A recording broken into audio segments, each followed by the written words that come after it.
Do it again.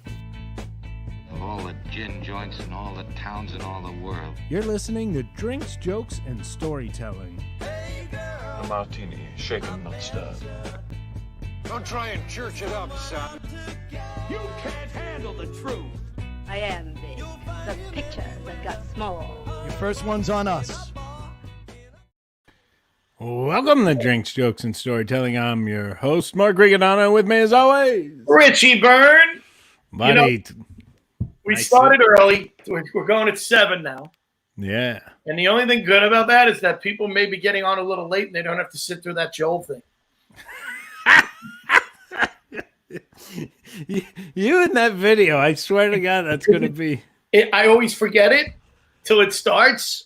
And then I go, my God, like, wow. You know what it is? I'm a warm-up comic. That's our warm-up. This is our warm-up. I think we need to get Joey to put a little graphic, the more you know. Do. Doesn't it feel like a little after schooly? The more you know. How are you, brother?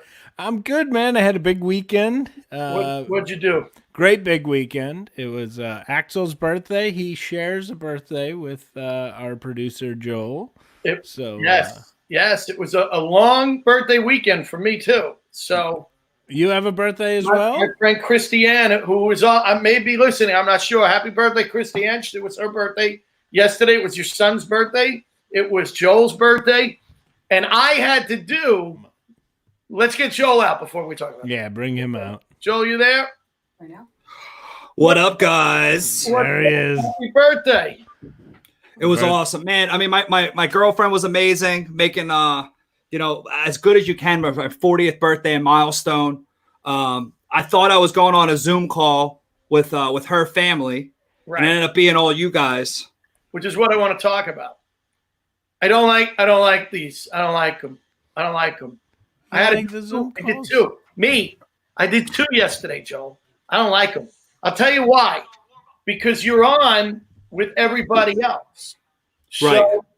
when you're at a party, you hang with the people you know. You can joke, make fun of people. But on these Zoom bullshit things, everybody hears what you have to say. Oh, yeah. Well, dude, I heard before I got on, my mom was talking to her sister. Hey, Sue. Hey. like there's not 30 other people on the call. Yeah. Did you get that rash cleared up? Yeah. So, and that's why I was like doing that on the Christian. Stop doing that, Joel. It really is bothering me. Okay. No. I'll go backstage. No, like it just drives me crazy because I'm making fun of my buddy Barney on the one last night, and the rest of the people are going, I'm like, you don't fucking know me. You don't know me. You don't know mine and Barney's relationship, though. You know what I mean? Like, but I realized in a real party, I wouldn't be hanging with these people. I'd be Right. with Barney. I don't want to hang with these people. You'd be in another room or outside Yeah. versus inside. You'd be, they wouldn't even have heard that. Right. I don't need it. Dude. I don't like it. So I don't know if you saw, but I woke up to 40 of this fat face on sticks. My girlfriend made lawn signs outside. No, Joel, they bloomed up from the ground. She didn't. You plant a couple Joel seeds. It's not spring till the Joel's bloom. Hey, I think the crowd's nice and warmed up. Back to you guys. Thanks for having me. You know what I like about him? Which he learned Friday night when we had the comedy show for his birthday. we did a birthday show for him. He knows that he really sucks at this. He gets himself on and off as quickly as he can. I really, really enjoyed doing that show. Yeah, I did too. Once I got rid of Joel. You were great, bro. You were killing it. That was so much fun. Of course, well, it was easy doing it with you. So I just got the sneak material in, which made me laugh because I'm sitting there going, Richie knows this bit. He's probably going to bust my balls any second. No, I wasn't going to do that. But it was a lot of fun. But I got to tell you, it was crazy from a different perspective. From my son, he's turning 6. And we didn't know what to do. Right? Because all he wanted for his birthday was to see his grandparents because he hasn't seen them in so long. So you have this heartbreak of like, what are we going to do? But the Wissahickon Fire Department in the town we live in put a parade together with my wife, and they drove by the house with the fire engines going. Oh, that's nice. They had my in-laws were in the car behind them, and then Angie's sister, so my sister-in-law, brother-in-law were in a car behind them, and it was like a whole parade of family members driving by with signs, and you saw him light up, but then as soon as they passed, you saw him get really sad because he knew I'm not going to get to hang with my grandparents. That was it. So it was really hard, because they kind of understand what's happening. It's the COVID parade, buddy. There would be, see now, if we had you on the porch and Joel drove by, it would be the same reaction. You'd get but done that. So we got a great show today. We have a really good show. It's Corona Monday. It's Corona Monday. And the 4th is with us. It is. Oh, but before we get to our guest, we have a shameless promotion. Yes, we have a shameless promotion. Shameless promotions. And you had nothing to do with this. I just was told in our private chat that we had a shameless promotion. Yeah, that's all you know about. I'm just, reading what I was told to do. I'm like Ron Burgundy. Put it on the prompter. I'll read it. Well, let's roll it. Let's see what we got.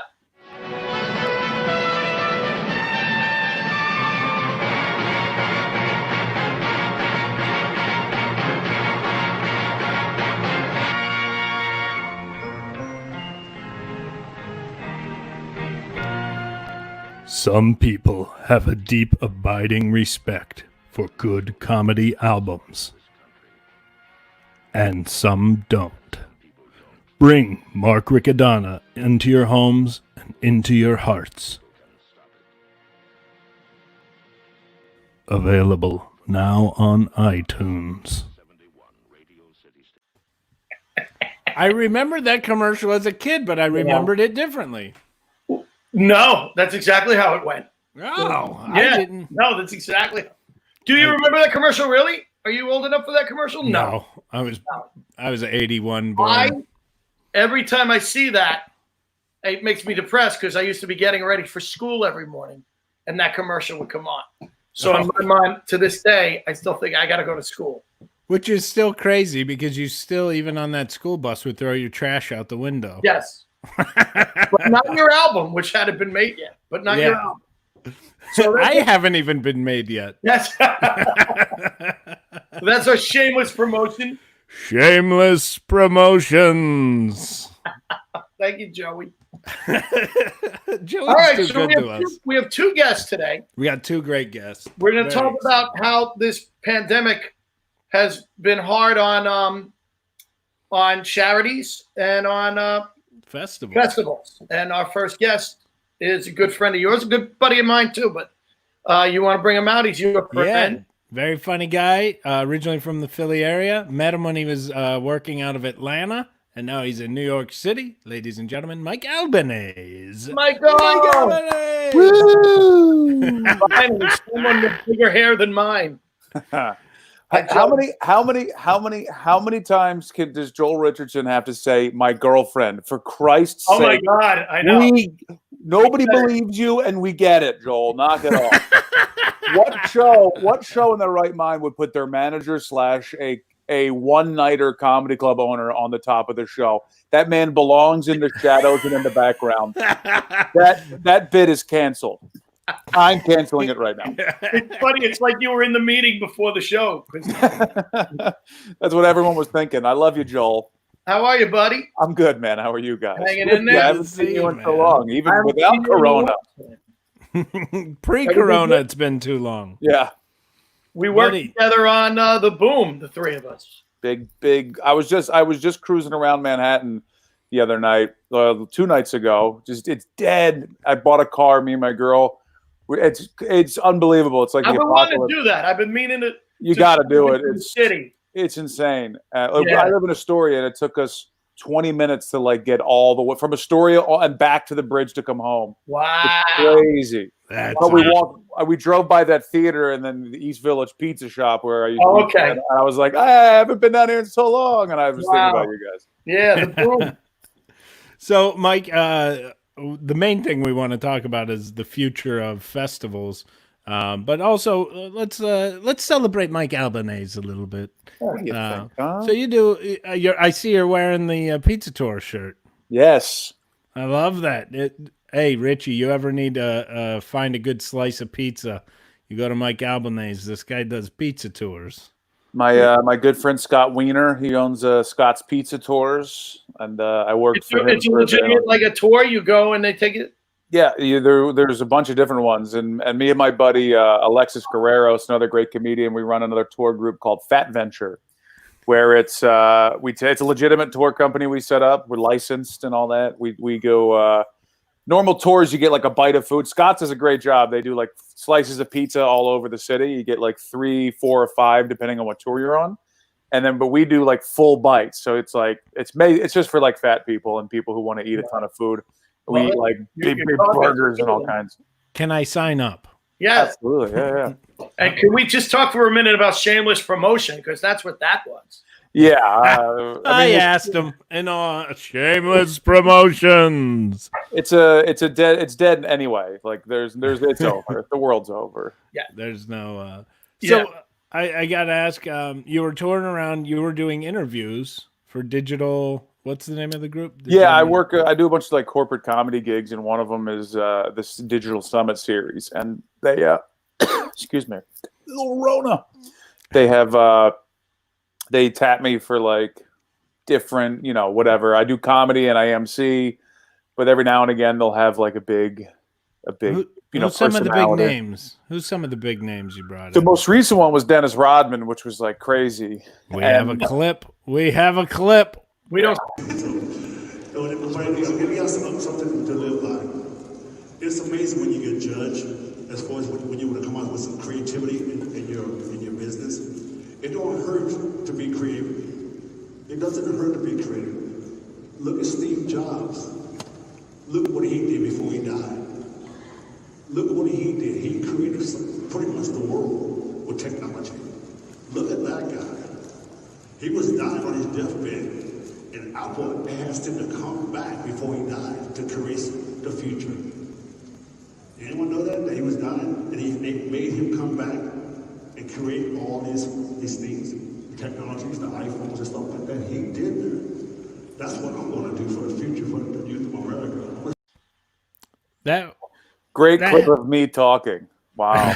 Well, I wanted to use that clip because I thought it was so cool that you have somebody in front of you describing what we do. He's basically saying go out there and be creative, and I thought that was like pretty cool that to have a celebrity and somebody so flamboyant and out there telling you to keep going. Well, it's interesting too because it was a digital marketing event, and what was really cool about it is that the original Pistons arena is converted into part of the Detroit Convention Center.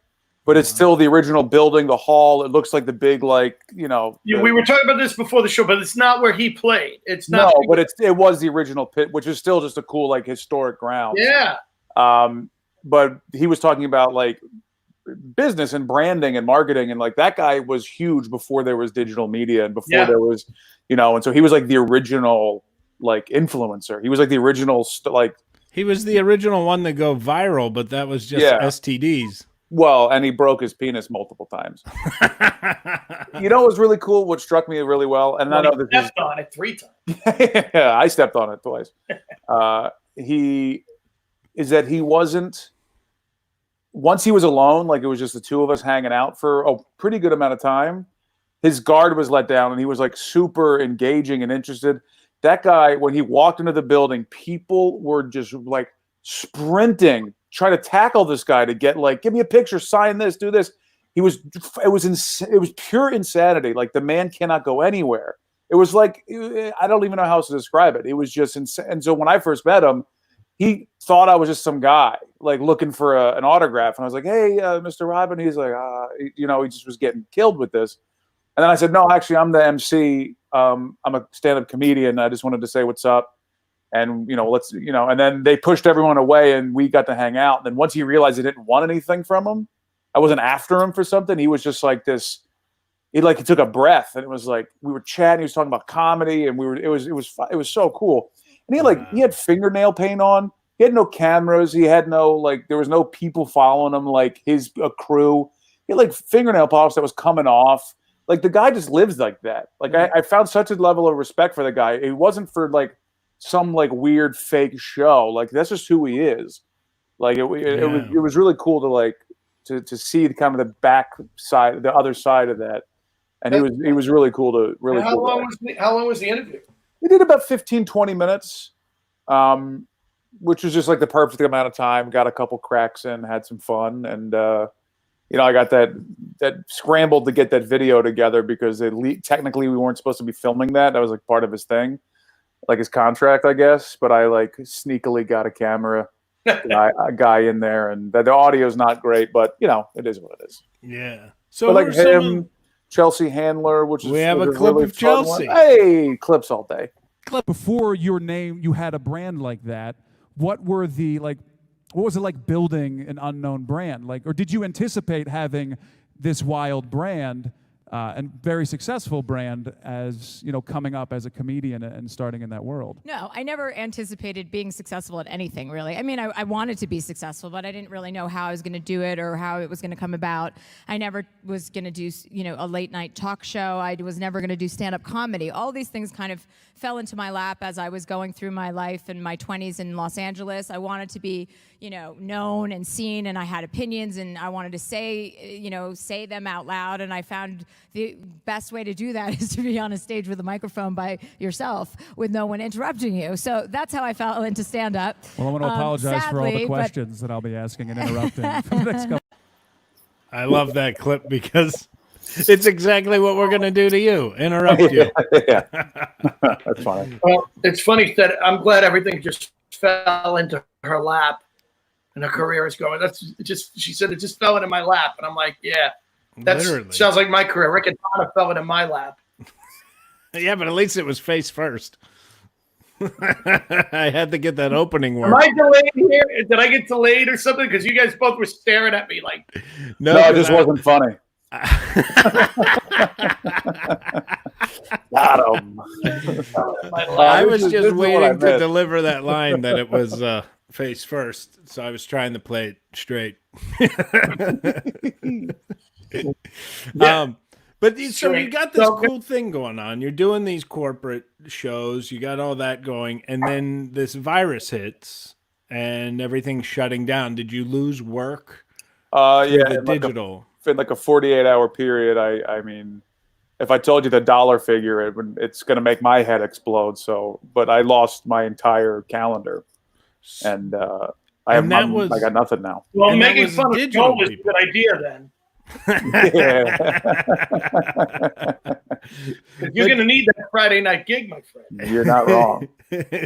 But then, you would think having it being digital and that's their whole format, you think that they would have just brought that forward and said, well, we're still doing it.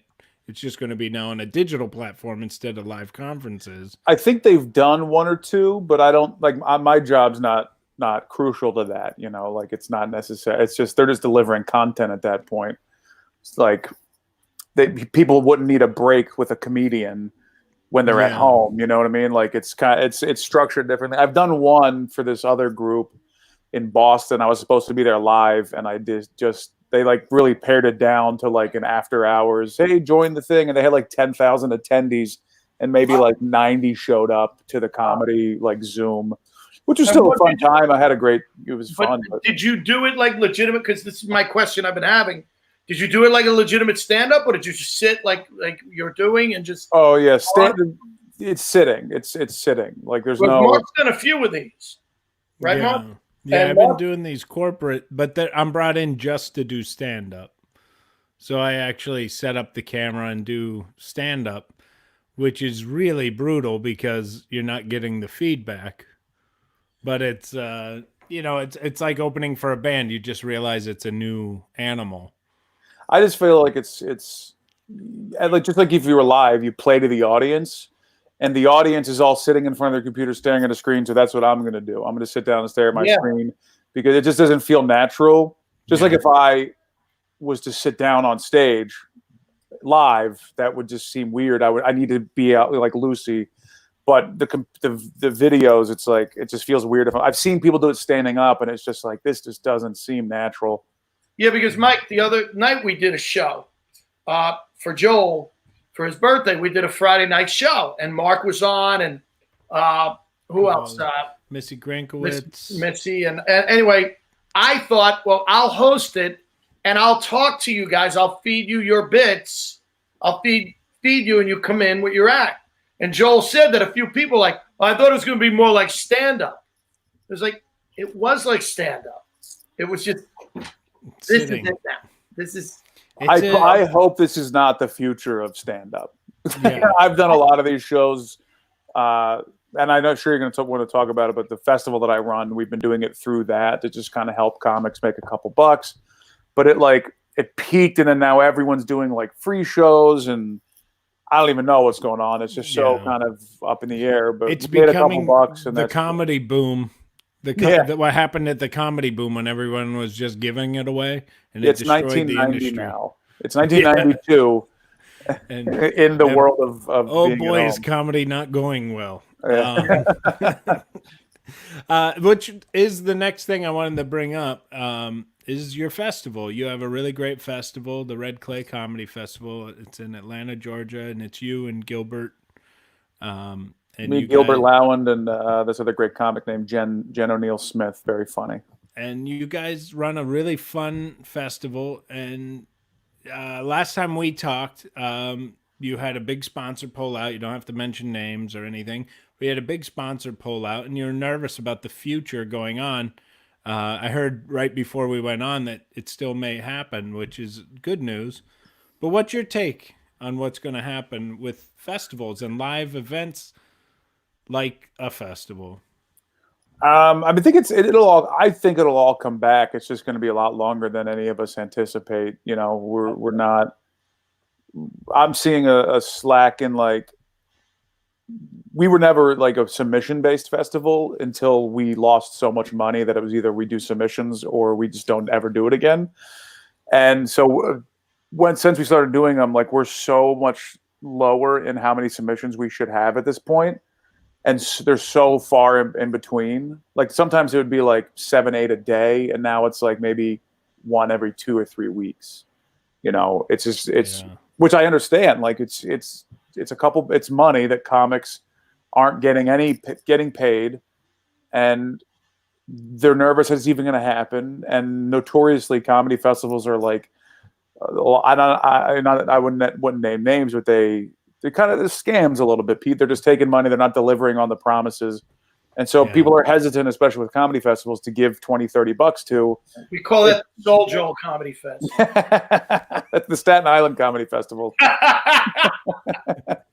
Oh God, I love Joel. I hope he's taking this as a joke. No, probably not. Not a chance. We had Rich Voss on Friday.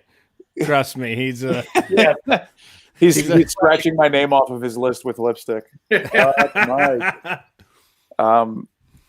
But yeah, so it's like people are hesitant, and I understand that. We've told, and like if you go to our website, it's like if we have to cancel the festival because of COVID, everyone gets their money back. Like we're not. All the money is sitting in an account, like we're not touching it or using it for anything. So it's you're not buying toilet paper with it. Say what? When was the festival? What were the dates? It's October 2nd and 3rd, and we're still on. We're still on. So at that point, it might be on, but we need sponsorships and stuff to be able to operate. We can't. We operated at a loss for 5 years, a severe loss, and that's like out of my pocket. Well, so you guys, you're one of the few festivals you actually put the people up. You get them down there. Yeah, we do everything we can to try to make it fun for everyone. Hotels, food, rides, stage time, booze. The time I was there, we actually have a little clip of. Yeah, you made the sizzle reel. Yeah, and so did young Brendan Donegan. Yeah, he did. Let's roll the sizzle reel of the Red Clay Fest.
I still didn't see you, Mark. I was in the van. You He were was- probably he was a creepy chloroformed when you van. were in the van. I watching that video, I just got like chills of how much I miss doing live events. Yeah. I miss it. And it made me laugh too because when they showed Janine Garofalo, her and I were probably the oldest people there in the festival. Everybody was so young that when we were out back in the green room area where her show was, we were both smoking and just talking, and she was laughing. She goes, "You're like the first person to talk to me. Everybody's so young; they're all on their phones and shit." It was like we were the only two people actually socializing at that time. But it was such a fun fest, man. Thanks, buddy.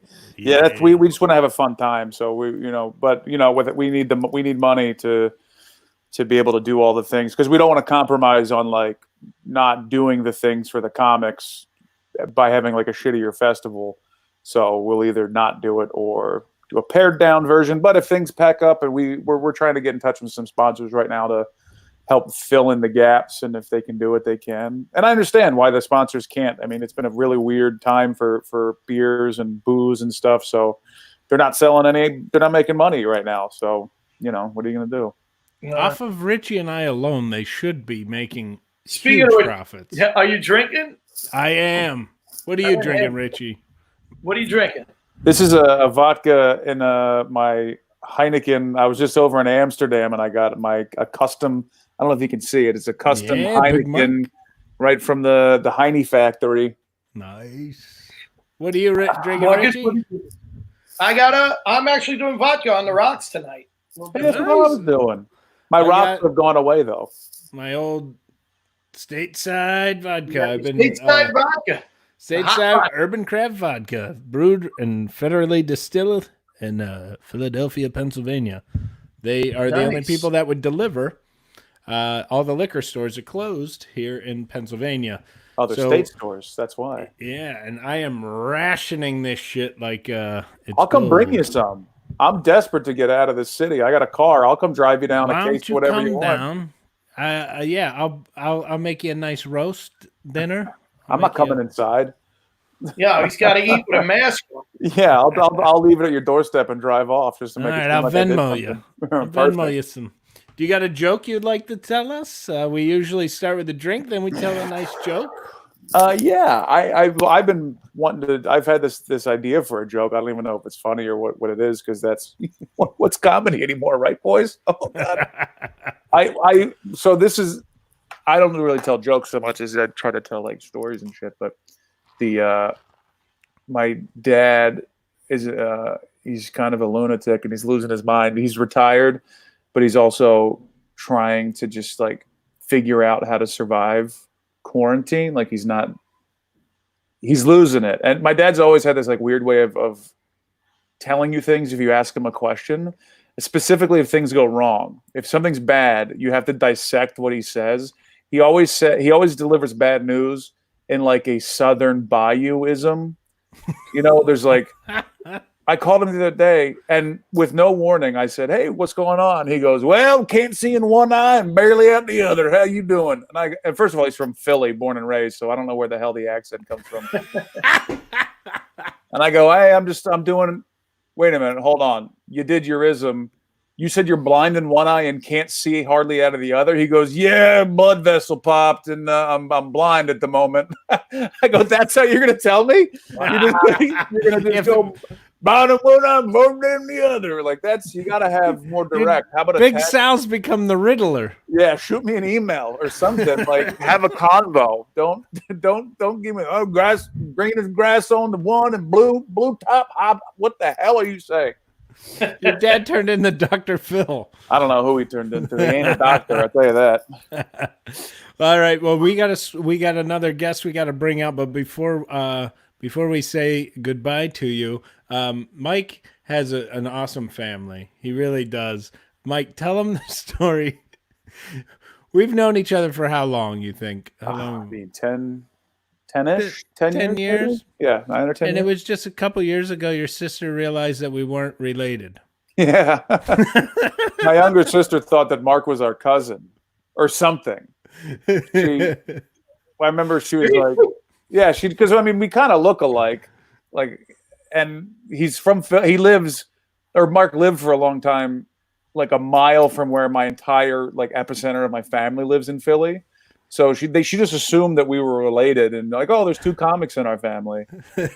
And she didn't, I don't know how it got brought up that you weren't related, but she's like, wait, Mark's not our cousin? Like she thought he was just like a cousin that I found or something.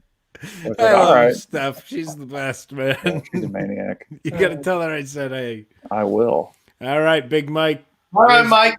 Cheers to you, cousin Mike. Cheers to you. Hopefully, Yes, brother. Cheers, fellas. Ooh, baby. Thanks for joining us, buddy. Thanks for having me. See you, boys. Oh, All right. Oh, Yeah, we got cut it. What? Oh, Mike. Had Hey, Richie. You know what the secret of comedy is? Timing. All right, man. We're gonna move right along. We keep this baby rolling. We did the festival thing. Now we're gonna do the charity thing. This charity, very near and dear to my heart, man. I've been working for this woman for about 15 years. She's like a sister to me. I love her to death. She's the founder of the Great Comedy Cures, which we'll talk about when she gets out here. Let's get her out here. Give it up for Saranne Rothberg, everybody. Hi. How are you? I'm good. You need some estrogen, guys. You need some estrogen on this show. You need some aesthetic. Look at this. My breasts are big enough. I don't need it. Imagine what this show would smell like. Yes. Oh, I actually put on perfume before I came down here, and I was like, what the heck did I put on perfume for? You guys can't No, you're nuts. Look at us. We used to do a radio show on Sunday mornings, Saranne and I. And you never saw anyone dress up this much for radio. For radio, Mark. Everything's got to be perfect. At her wedding, she went upstairs to like change into another outfit after she was gone for like 5 hours. She's the bride. And everyone's like, where's Sarah? She's doing makeup. She got a costume change, man. The second half of the reception. How are you? Thank God I'm good. But did you see the Fauci report today? No. Oh, they explained why this is called COVID-19. You didn't see it before you went on the air? No, it's just they all gained 19 friggin' pounds. This is horrible. This is my 19 pounds, Richie. I'm so big. Well, you know what? I knew this was going to happen. And I prepared so much for this that I gained 15 pounds before it even started. So I've been prepping for years. You know, the 19 stands for that's when it started, 2019. I'm not joking. No, it's because we all gained 19 pounds, Richie. Don't blow the joke. I wish I only gained 19 pounds, Saranne. No, it's like the freshman 15. Yeah, Richie called me. He's like, "Will you do the show?" And I'm like, "I'll do it on audio." Yeah. Imagine. She goes, "It's audio, right?" I go, "No, it's visual." She's like, "Oh man," I'm like, "Really? You're gonna be over me and Rick and Donna?" Yeah, you're gonna look like a stick. You follow Big Mike, you're gonna be fine. Like Richie, I gained 19 pounds. I'm not doing the show. If you had 3 chins, you would still be the thinnest one on this show. Yes. But wait. Did you guys catch the theme here? Like, did you see what's going on here? Look at my poster. Right. Where are all the guests from? Philly. Thank you. Nice. And I didn't even know that. I didn't even know that. I love the Comedy Cure. So you started tell the story. You started Comedy Cures in 1999, pretty much from your chemo chair. Yes. How many times have you heard me say that? I know. Didn't Mark? You know how I didn't stutter at all on that? You know why? You had it down. Story so many times. By the way, it's weird to hear me cursing because I'm not allowed to curse on your show. Oh no, it's so crazy. It's so weird. I want to like go no. But so she was diagnosed terminal cancer, right? 6 months. God. That's Well, her there's a daughter right there. That's a picture after my first year of treatment. And then they found out that none of the treatment worked. So I had 3 surgeries, 44 radiation treatments. Oh my God. 2.5 years of chemotherapy, 7 different drugs, as many as 3 chemos a day. And that picture was right after year 1. So I still had to keep going. And thank God, no visible disease today. Complete miracle. But the good part is, sorry? I'm sorry, go ahead. I said the good part is that my first chemo treatment, April 30th, 1999, I decided to throw a chemo comedy party. And that was for many reasons. One, it was so scary. I was a single mom going through divorce, and everybody had said how horrific chemotherapy was and the whole cancer journey. And I was like, look, they say it's very aggressive. I have to take care of this little girl. And if it's going to be my journey, I'm just going to make it as fun and as uplifting as possible for both of us. And so I threw a chemo comedy party in New York City, and word got out that this, 98-pound, bald, single mom was doing these comedy parties to get through cancer treatment, and requests just started to come in right and left. That night I went home from my first chemo treatment, was sick as a dog, but started Comedy Cures and ran it with a cell phone and a laptop, just me from the chemo chair, because I had, so much treatment. And the word got out to the comedians, and they were just so generous of spirit, from the very beginning. Every comedian said, what can I do? Where do you need me? And that was it. So from then until now, we've done over 1 million people through our programs. We've done them on 4 continents, and Richie has done so many of them. Does Joey have some? Yeah, there you are. Look at you. Look at him, raising the roof. Loving you. Go back to the original picture. Why? Richie, are you raising the roof or bringing pizzas in? No, that's me as Tevye. That's me as Tevye sitting there on a roof. You know what I looked for, Richie? I looked for the picture of you at the United Nations, because I got to produce the first comedy event in the history of the UN, and Richie was one of the performers. I was the first performer. Yeah, you're amazing. Mark, Richie was the first man to bomb in several languages. I got up, Mark. I said to the audience, I go, is anyone here from out of town? And almost everybody. Yeah. 7 Americans laughed and everybody else raised their hand. It was the funniest thing. You see the thing in front of me that says Uruguay? That's where I'm from. It was so fun. So your first chemo was April 30th, 1999. Yes, but I was misdiagnosed 6 years before. So I presented in my 20s, and they were like, completely dismissed the whole thing. I went to 11 doctors. They said I had a breast infection from breastfeeding, which made no sense because I didn't have any symptoms of that. But 6 years later, it was trying to catch up, because at that point it had started to metastasize, and it was a big game of miracle. Thank God. So my little girl that you saw in that picture was 6 at the time. I was going to ask. Yeah, she was 6. And now she's working on the TV show Prodigal Son, right?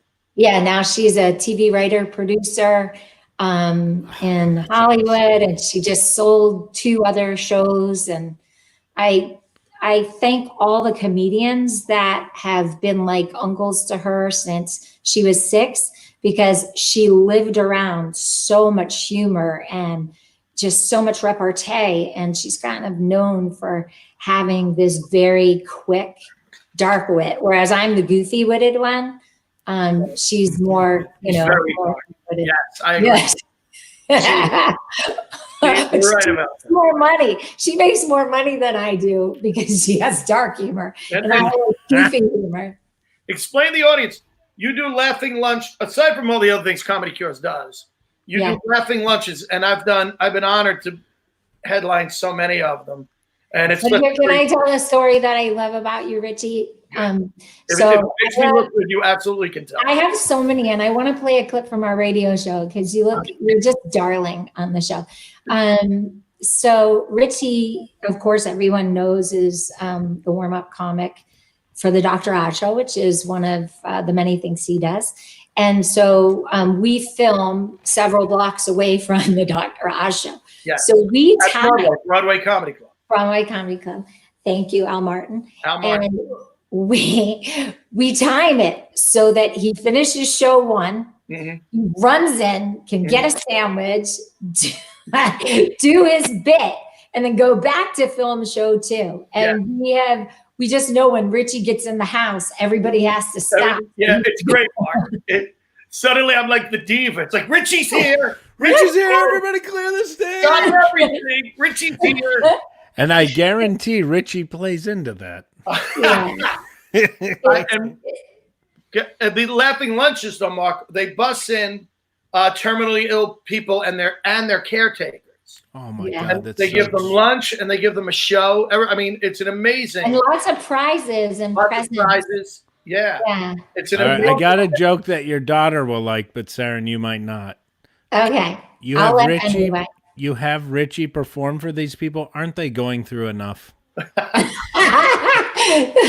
So Richie, well, I'll tell you, it never ceases to not happen that Richie will be on stage and somebody will start laughing so hard that their breathing will get screwed up. Oh, no. And they're crying, laughing, and Richie always gets concerned and stops the show to check in on them.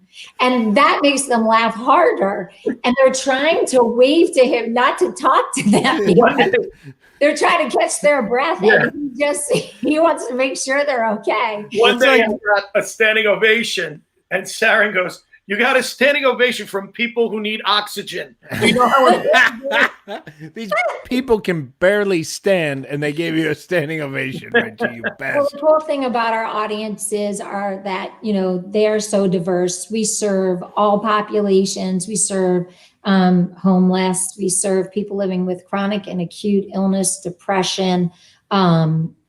We've served domestic violence victims and bombing victims from all over the world.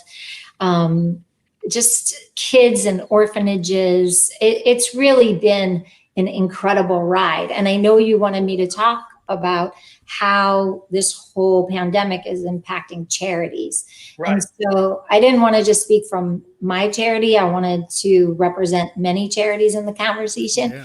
And, we're slammed, of course. 96.5, I did a bunch of research on the statistics, and 96.5% of the charities surveyed of the sample that was done recently said that they have been completely negatively impacted.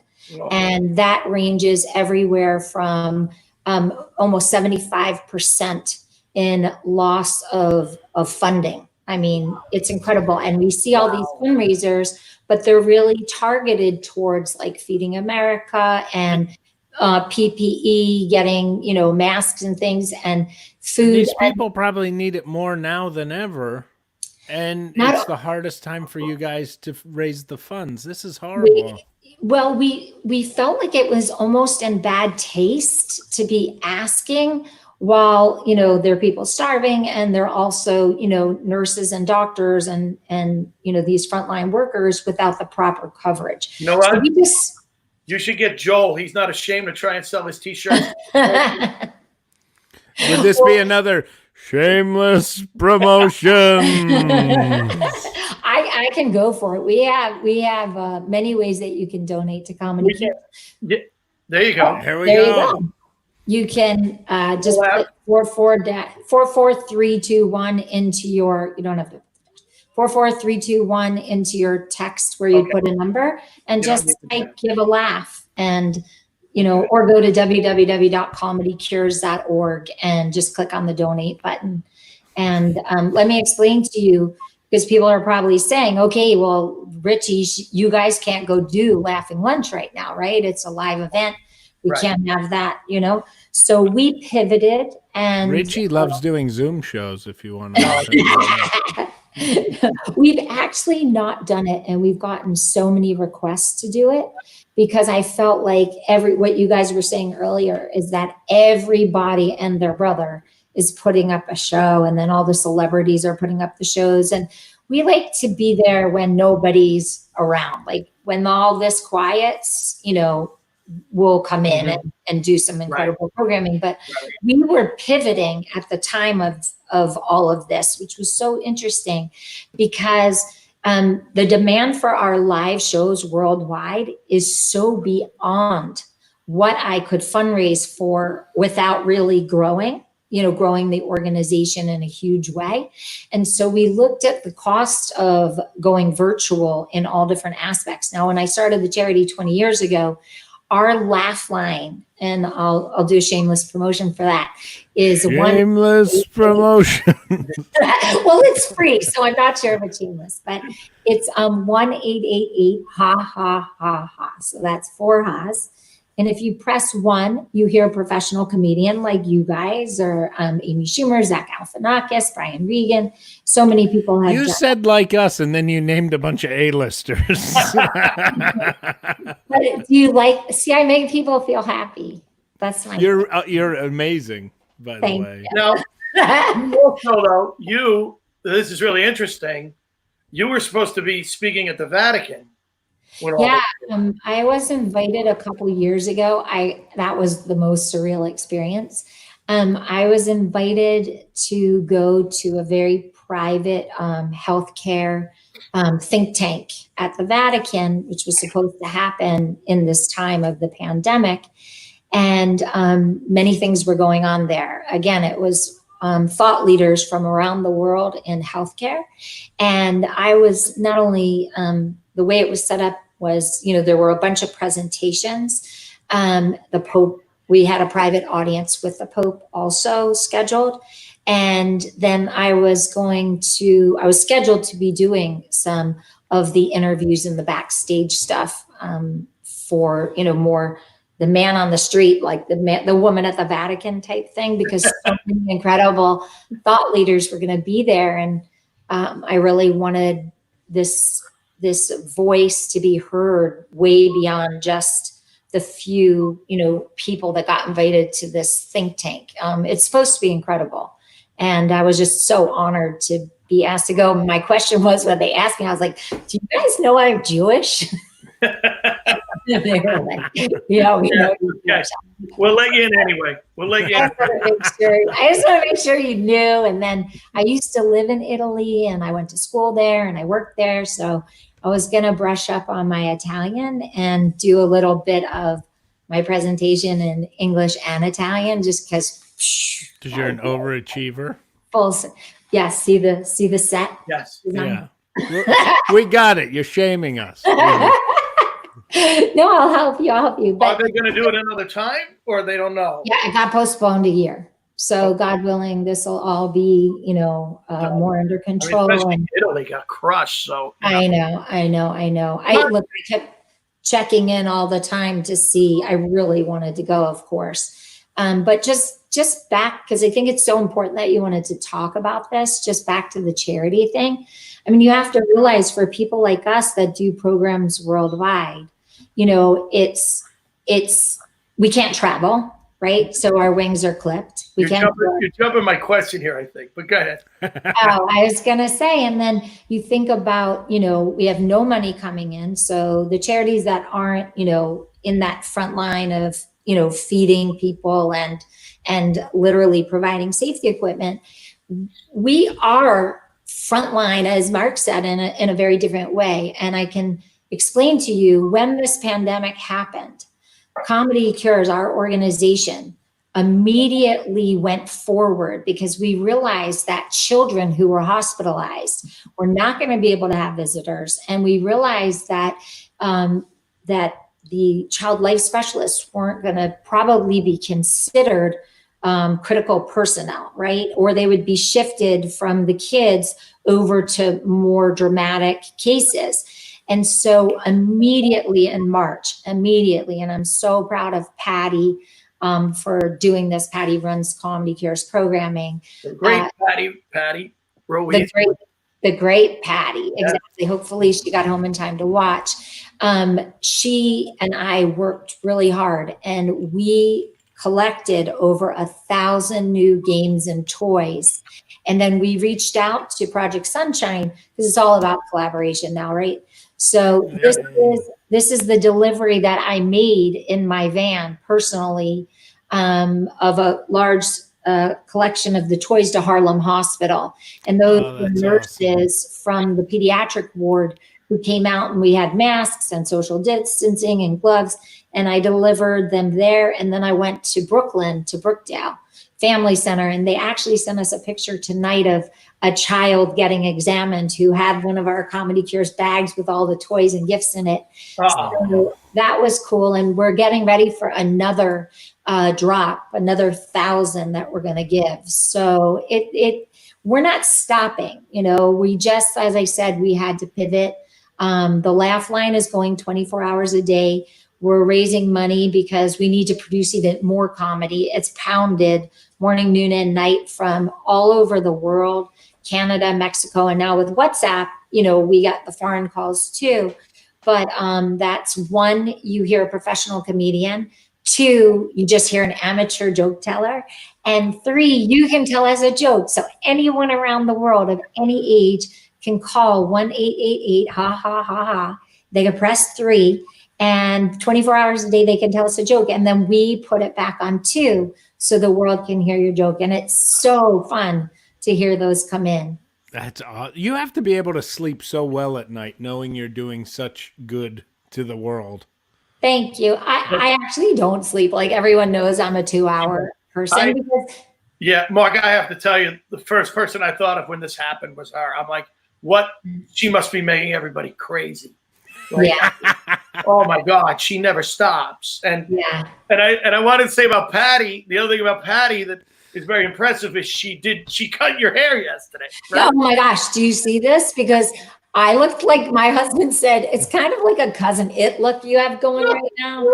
I am too vain to go on Richie's show with hair at 7 inches. She took off 7 inches. There's no job that you, but Mark, when I did a show, a Richie Burns show, I raised money for Comedy Cures. And thank you. And but my point is that it's never been run better, because I knew I could just call Patty and go, something's wrong with you, I'll take care of it. Something else is wrong, I got it. So you're saying Patty's the wolf. She's the goddess. You calling in the wolf? Oh shit! I didn't know you were calling the wolf. I just show up with a nice haircut and some, And right now she's sitting home watching this, going, "Shut up." Nice jacket. Yeah, she wouldn't be filmed. Remember, she wouldn't be photographed for you. She has all the brains. We're like an old married couple. We are. We're like an old married couple. You are the best. Those are the greatest people on the planet. They just want to do all the work and get none of the accolades. Yeah. And you're what you've done is amazing, and you know that. We want to keep doing it, Richie. So you will. It'll come back. Wait and just be tasteful. And our fundraiser got canceled, but we want to create our own channel with the clean comedy, of course, that patients can check into. And we have a lot of cool things up our sleeve for the nurses and the doctors and the frontline people, because that's who we support anyway. Our charity supports not only the patients, but the medical caregivers and the family and friends. So we're working on some really special projects, including one that I can't really talk about, but I can just tell you that it's something super cool with iHeartRadio and some other partners. And I'm so honored to be part of that. But again, because of social distancing, some of the things that we have that were scheduled to go forward, we've had to just delay. But, I hope we get a guardian angel or several who are listening to this podcast and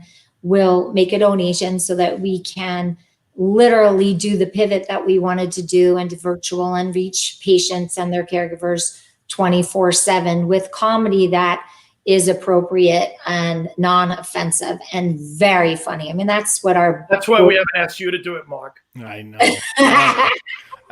If you ever need a bottomless comedian, you just well, look, I mean, you know, Patrice O'Neill, rest his soul. You know, like he even said to me, you know, Saranne, I will create a set for you to come do at Laughing Lunch because it would make my mama proud. And Greg Giraldo also. I mean, there were so many comics that, you know, did the right thing. One day, it's not their brand, you know.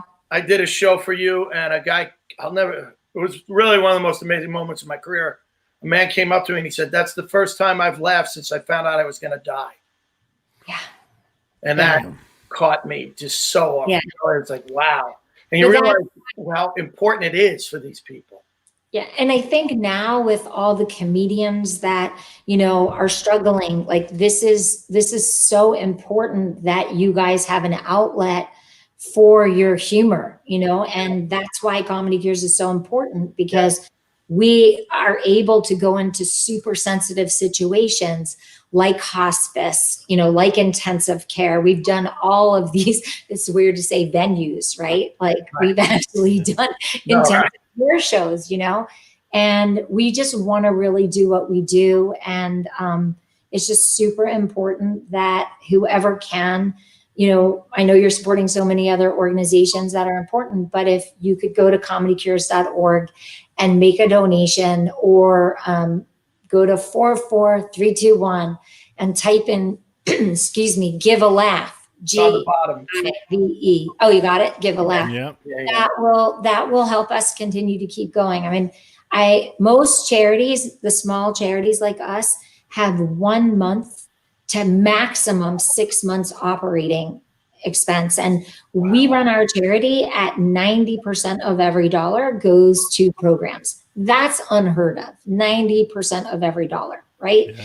So the bigger the charities get, so much less happens. I mean, you have major charities where it's 54%. You know, the tolerable level is about 75%. But the little charities like ours, you know, have between 1 month and 6 months operating.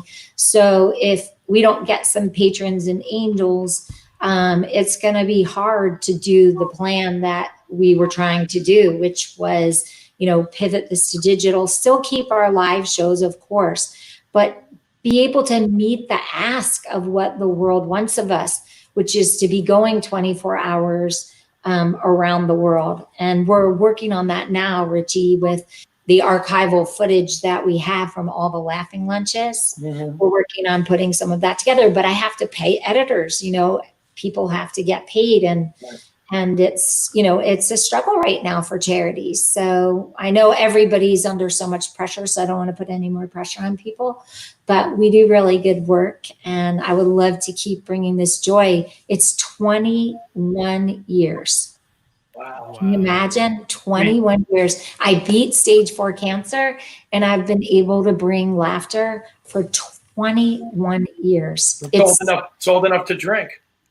Speaking of my Saranne, daughter, not old enough to drink and then some. You know what I mean? But Richie, I from the minute I called you, and you always have a joke about when I called you to ask you to do the charity. You've been like a brother. We've had this incredible friendship, you know, drop and roll friendship. And you and Rick Younger have done so many shows for Comedy Cures everywhere. And I can't leave out Kareth and Dina Blizzard because you guys were the core, the original, you know, core. And then of course we've gotten so many blessings from, you know, hundreds. You came up to me after the first show and you just stared at me and you said, "We're meant to be friends. We're meant to be something. I don't know what, but we're meant to be together for a long time." And I said, I couldn't agree more. And that's what we've been for how many years? Can we talk about your commitment to the radio show? Yeah. How this man, no matter where he had a show, Sunday morning, she has a radio show. Sunday live. The worst day for a comic, right? Yeah. Go ahead, Saranne. So how New many York episodes City- did Richie show up still drunk or hungover? No matter where I I was in America, I would get back in time. I never missed an episode. He even got there before me, and I lived 12 minutes away. Yeah, one day she was always late, and one day I remember Patty staring at me, and I'm in the booth. And Patty goes with Fran Capo. And Rick.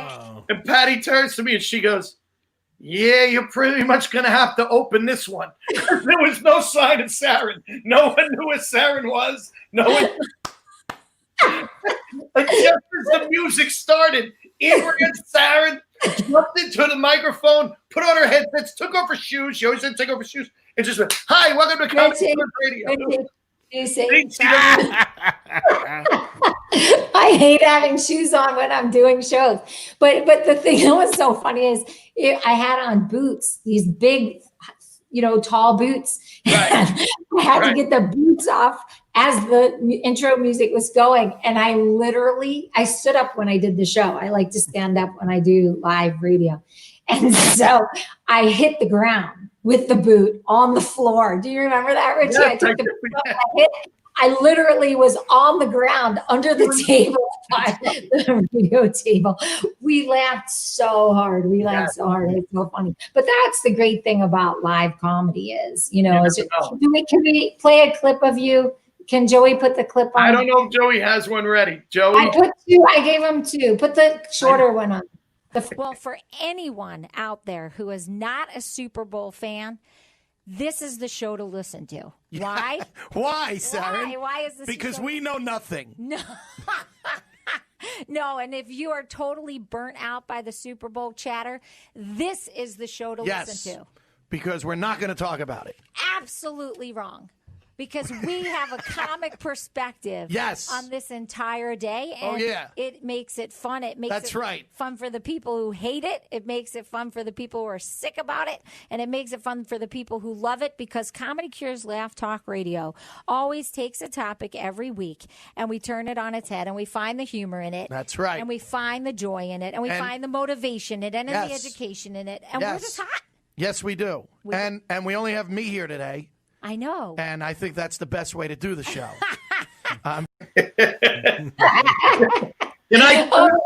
Richie, cut it off, because then you say, if I could just get rid of Saranne. Can I just tell you that you made me produce that show? She came to me and said, "You're going to produce the Super Bowl show." And I'm like, "I don't know how to produce." And you're like, "You're going to do it. You've been watching me. You know how to do this." And I brought on guests and I learned so much from that I now utilize on this show, Saranne, and I have you to thank for that. Well, I think what's so important was I'm really big about listening to people's dreams.